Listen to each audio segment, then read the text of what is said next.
Why is it easier to expand a business into certain countries and difficult to do so in others? Which factors can you use as a consultant to determine the difficulty of growing a business in foreign markets? When dealing with international markets, you must always analyze the various similarities and differences that they have with the home market. In this Cage Distance module, we'll discuss the Cage Distance framework, which focuses on understanding the differences in a new market which could affect business expansion.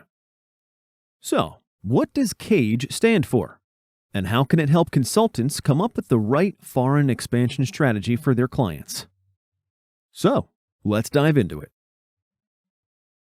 CAGE stands for Cultural Distance, Administrative Distance, Geographic Distance, and Economic Distance. Normally, one would think that expanding a business into a geographically distant country would be the most difficult part. However, the CAGE framework also addresses cultural, administrative, and economic distances. The objective of the framework is to analyze each element of the CAGE acronym for both your client's home market and the international market they intend to target. Doing so helps identify the key similarities and differences between them. Let's discuss each element of this model, one by one, starting with the first element, which is cultural distance. As the name suggests, cultural distance refers to the difference between cultures of the local market and the foreign market. It looks into the values and behaviors of the people within those countries.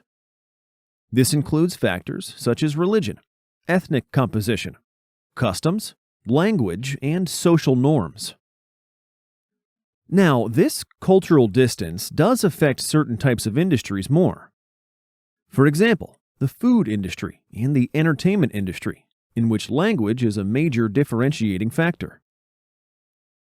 Case in point, KFC's expansion into Israel. Israel is a very religious country, and Judaism is the dominant religion there. According to the Jewish dietary law, dairy products must never be mixed with meat. However, KFC's food items do contain a mixture of dairy and chicken. This is why the company had to change its recipe to adhere to the local dietary traditions of the people of Israel. However, this new recipe didn't taste as good as the original one, which is why the sales plummeted. Next, let's discuss the second element of this framework, administrative distance. It attempts to examine the past and current legal and political associations among two countries and whether these will favor or impede the organization.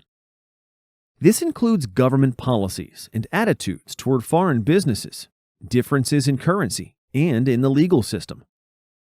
Case in point, Walmart's failed expansion in Germany. The American retail giant Walmart had to leave Germany in 2006 after incurring a $1 billion loss. Walmart is known for selling products at a ridiculously cheap price, and because of this pricing strategy, local businesses in Germany were suffering.